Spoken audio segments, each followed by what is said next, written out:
Graça e paz, bom dia, Deus abençoe a todos. Vamos falar sobre a importância da perseverança. O Evangelho de Mateus, aqui, o capítulo 7, dos versos 7 aqui em diante, ele diz o seguinte: Pedi e vos será concedido, buscai e encontrareis, batei e a porta vos será aberta para vós. Pedi e vos será concedido, buscai e encontrareis, batei e a porta será aberta para vós. Pois todo o que pede recebe, o que busca encontra, e a quem bate se lhe abrirá. Graças a Deus pela sua palavra.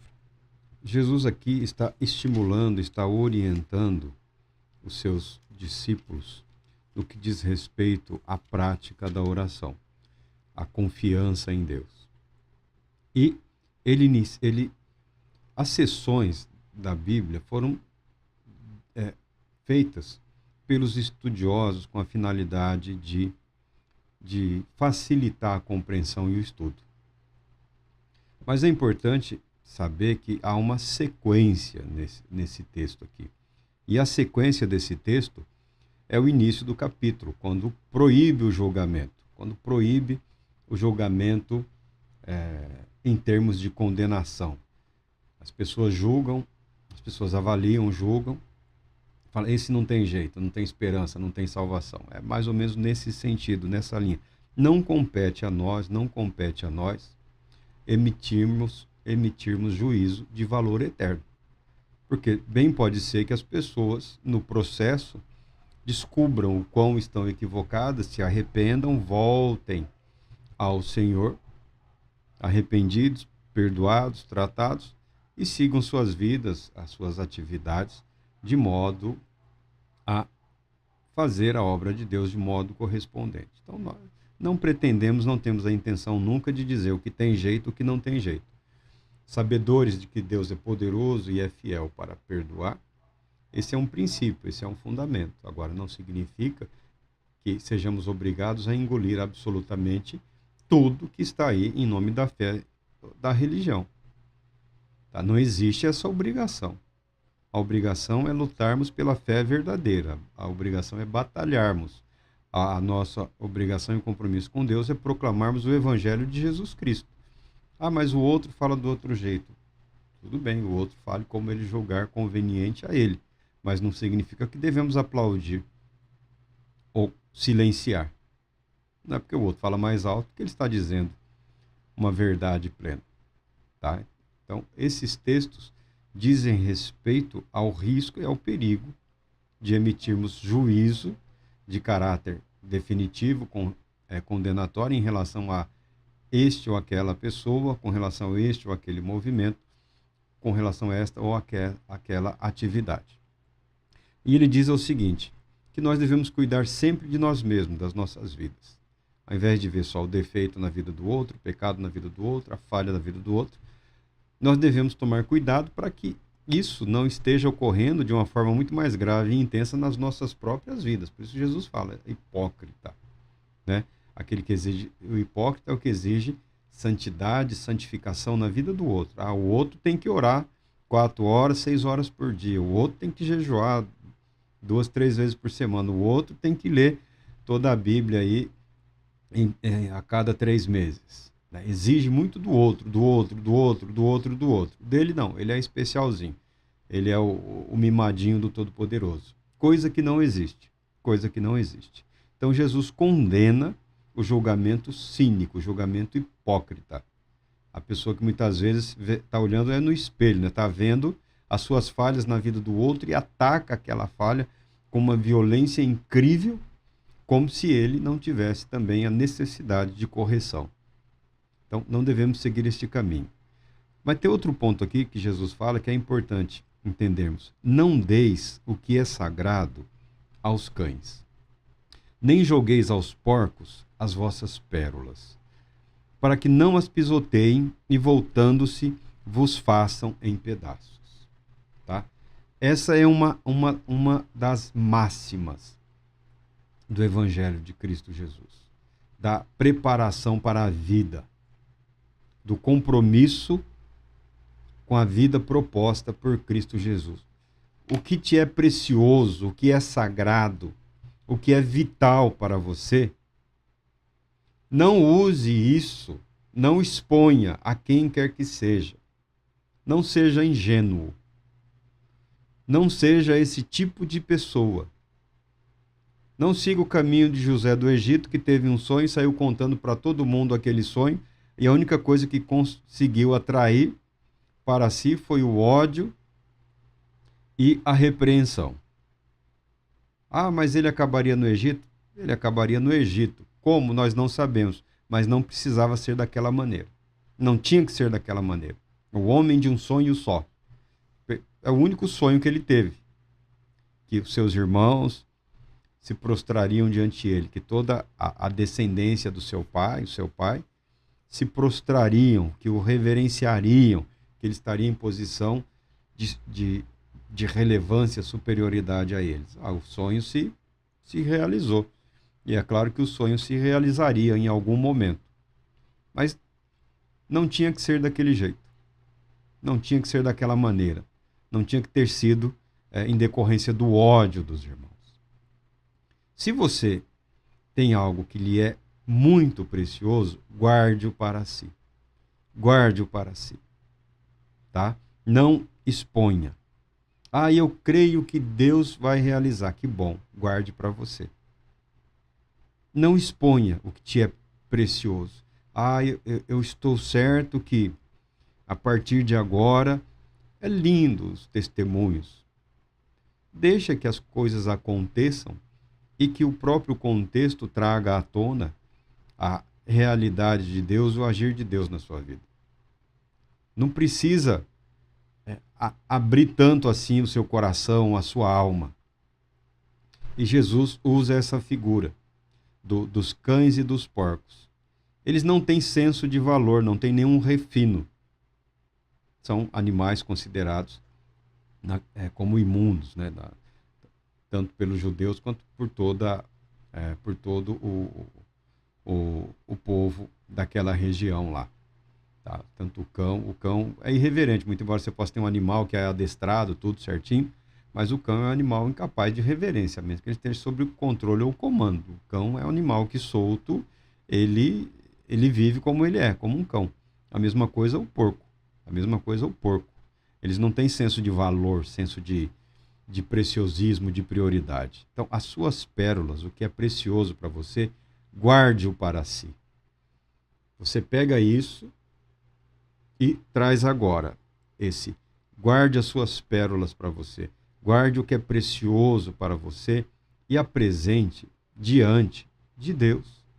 Se é um sonho, se é um projeto, se é uma proposta, se é um conceito, se é uma ideia, persiga-o, trabalhe. Agora diz o texto: pedi e vos será concedido, buscai e encontrareis, batei e a porta se abrirá para vós.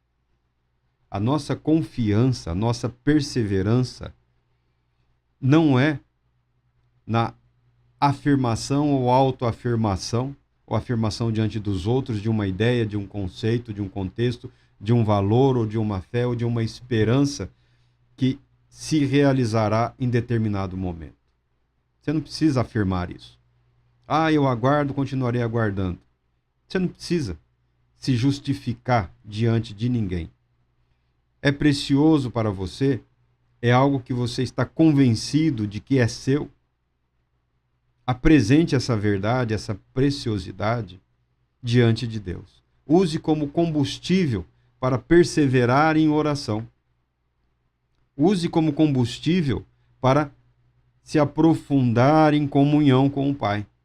Use como combustível para que durante esse processo de apresentação, de reivindicação, o próprio Deus, o agir do Espírito Santo de Deus, desperte na sua mente, na sua consciência, o que em você precisa ser mudado, o que em você precisa ser transformado.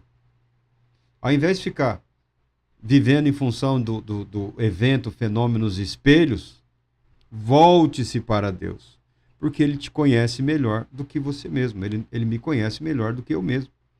Ele sabe exatamente qual é o propósito que Ele estabeleceu para as nossas vidas. E muitas vezes nós não sabemos, muitas vezes nós temos dúvidas, muitas vezes nós não temos certezas. Mas, pela fé, perseveramos. Porque a falta de perseverança, ela conduz à incredulidade. Ah, não é para mim, deixa para lá, foi só um sonho e vou viver a vida. Então, realmente não era algo providenciado pela fé. Porque diante das primeiras dificuldades, algumas pessoas desistem, mudam de ideia, deixam para lá. Mas o que nos é precioso é mantido vivo nos nossos corações e na nossa mente. Quem precisa ouvir disso, quem precisa saber disso, somos nós e Deus. Porque Deus é o responsável pela realização. Deus é o responsável por trazer toda essa riqueza celestial conquistada por Cristo Jesus até as nossas vidas, até o nosso mundo. Ah, mas já está tarde. Está tarde para quê? Para o café da manhã? Depende, se você trabalhou a noite toda, não é tão tarde assim. Não é tão tarde assim. Ah, mas a minha idade, qual o problema? Nós vivemos no dia que se chama hoje. Para nós aqui é dia 5 de fevereiro, mas para Deus é hoje. Deus não precisa dormir, Deus não se cansa, tá? Deus não tem que ficar observando aí as constelações, as fases da Lua, o movimento das galáxias. Deus não está preocupado com isso. Deus é eterno. Deus é eterno, é ilimitado, é infinito poder. O dia ainda é hoje. Ah, mas passaram-se 10 anos, 20 anos. Tá, como nós contamos o tempo, mas para Deus é hoje. Não é tarde demais para absolutamente ninguém. Os jovens são mais ansiosos ainda, né? Me lembro quando jovem conversávamos, ainda era no tempo em que grande parte da população brasileira era 30 ou menos, 40 menos, né? A juventude, mudaram até uns hinos, né? Que falava do jovem, não era o varão, era o jovem, de varonil para juvenil, éramos jovens, fomos jovens, era uma nação jovem. Balela, porque sempre quem esteve no poder são os anciãos, os mais velhos, os experientes, os experimentados. Agora que nós temos alguns noviços aí assumindo posições de relevância, de poder, tá? Mas eu me lembro que quando criança, quando se falava alguém com 40 anos era um idoso, praticamente morto.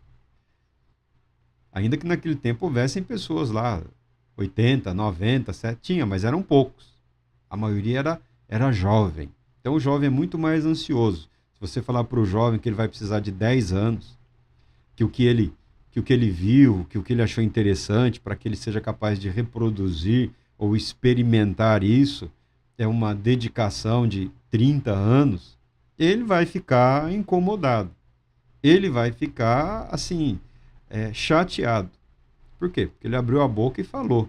Porque se ele tivesse aprendido a apresentar diante de Deus, pelo próprio Deus, ele seria conduzido a esse caminho de fé e perseverança. A fé que Jesus fala que existe em nós, que ele chama de pequena fé, porque ele trata os seus discípulos como ou um irmão mais velho trata os irmãos ainda criança, ou como o pai trata as crianças pequenas. Então ele fala homens de pequena fé, mas ele não está preocupado com a quantidade de fé. Ele está dizendo que a mente humana ainda expressa uma fé carregada de algumas ingenuidades, de algumas incoerências, de alguns elementos que precisam ser retirados. Nós precisamos ter a beleza da fé de uma criança que confia em termos absolutos no Pai. Sim, mas ao mesmo tempo nós precisamos amadurecer e crescer sabedores de que a vida, a realidade não é um conto. Então a perseverança na oração, a perseverança na confiança em Deus, isso é algo entre você e Deus. Ninguém precisa saber. Ah, eu estou vivendo esta luta e orando. Continue. É sua luta com Deus. É o seu tempo com Deus. É a sua presença diante de Deus. Clamando, confiando, expressando e sendo por Deus tratado e sendo por Deus conduzido ao momento que por Deus foi preparado. Ah, teria sido importante que tivesse sido Foi o que eu falei. O dia de Deus é hoje. O dia de Deus é hoje. Na nossa contagem, Senhor, passaram-se 20 anos. Tá, passaram-se 20 anos para nós, mas o dia de Deus permanece hoje. Aquele que é fiel não mudou o calendário dele, é hoje. Há tempo. Porque nós não conhecemos o futuro. Ele o conhece tão bem quanto o dia de ontem. Pois todo o que pede, recebe, o que busca e encontra, e a quem bate, se lhe abrirá. Essa porta da perseverança, ela não é intransponível. A Bíblia declara que não é intransponível. Ela não é um obstáculo que permanecerá perpetuamente diante da pessoa. A verdade de Deus se revelará a ela. Não tem nesse planeta uma pessoa que parou para pensar, meu Deus, será que o Senhor existe mesmo?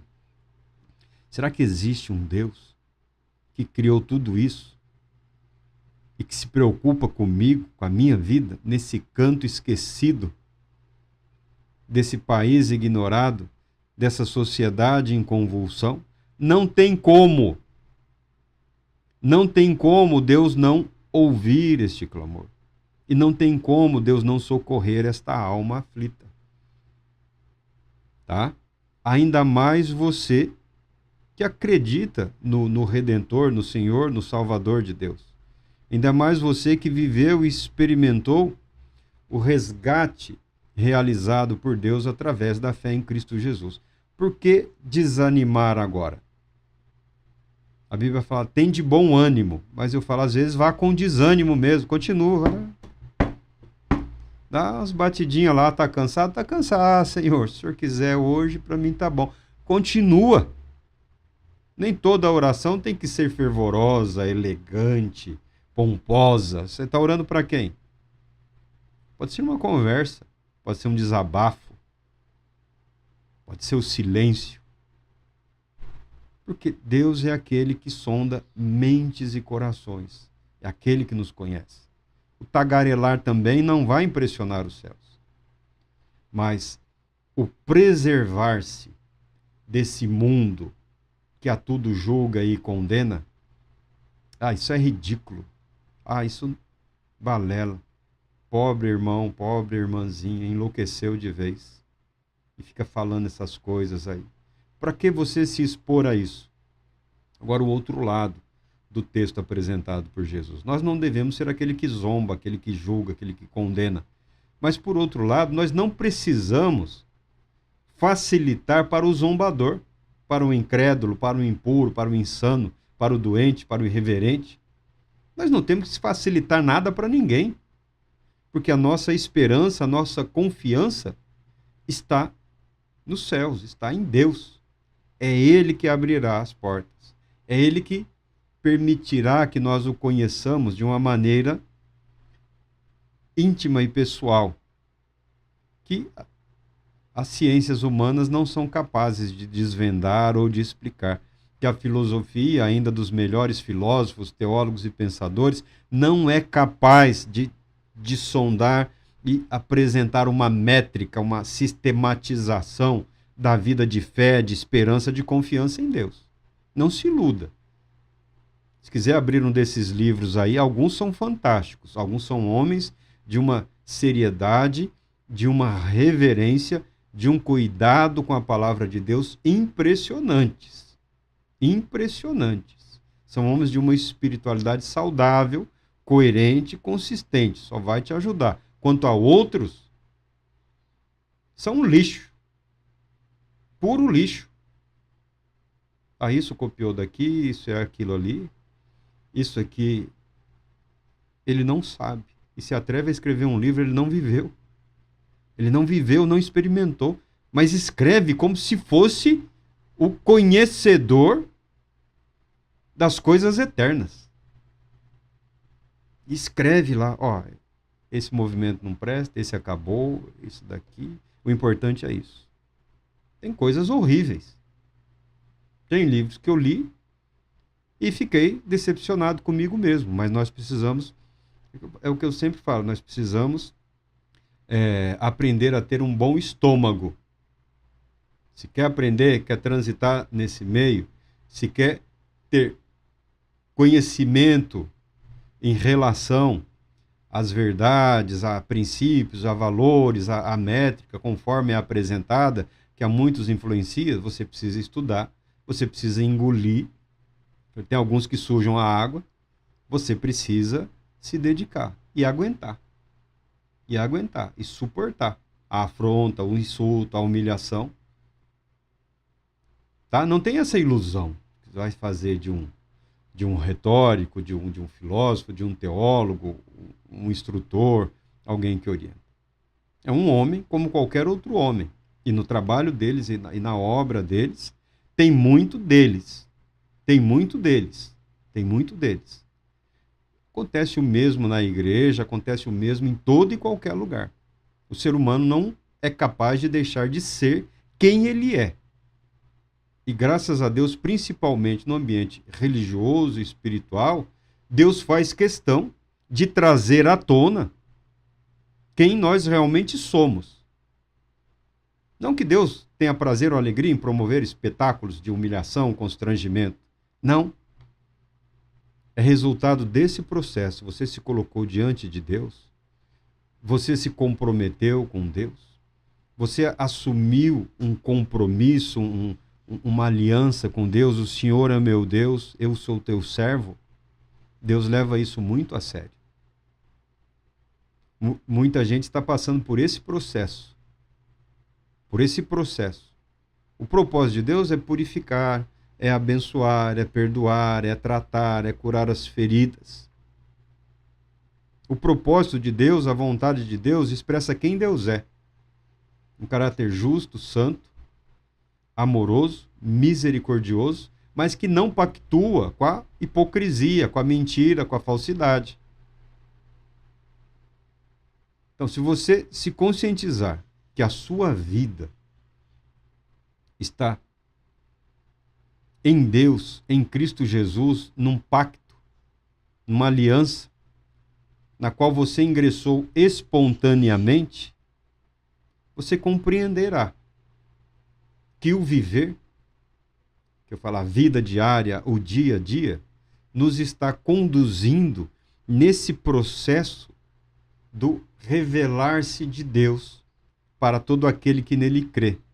E para tanto, aquele que é objeto dessa revelação, dessa comunhão, aquele que, Senhor, eu creio, o meu tesouro, o meu coração está em Ti, eu estou certo de que isto ocorrerá, está sendo tratado por Deus. Está sendo preparado. Eu estou vendo... por isso que o julgamento é condenado. Você vê o que você é capaz de ver. Deus vê o tratamento dele na vida daquela pessoa. Se a pessoa for rebelde, problema dela. Não é problema meu, não é problema seu, não é problema nosso. É problema daquela pessoa com Deus. Mas pessoas se escandalizarão. Que se escandalizem. Porque provavelmente a vida dessas pessoas que vivem se escandalizando, meu Deus do céu, foram criados onde? Num mosteiro, isolado, no Tibete? Não conhecem a vida, não conhecem a realidade, não conhecem os problemas e os prazeres deste mundo, dessa vida? Foram criados como ingênuos, inocentes? Que tanto fomos surpreendidos. Para com isso. Somos surpreendidos quando vemos o agir de Deus revelando, descortinando e abençoando. Senhor, que bom.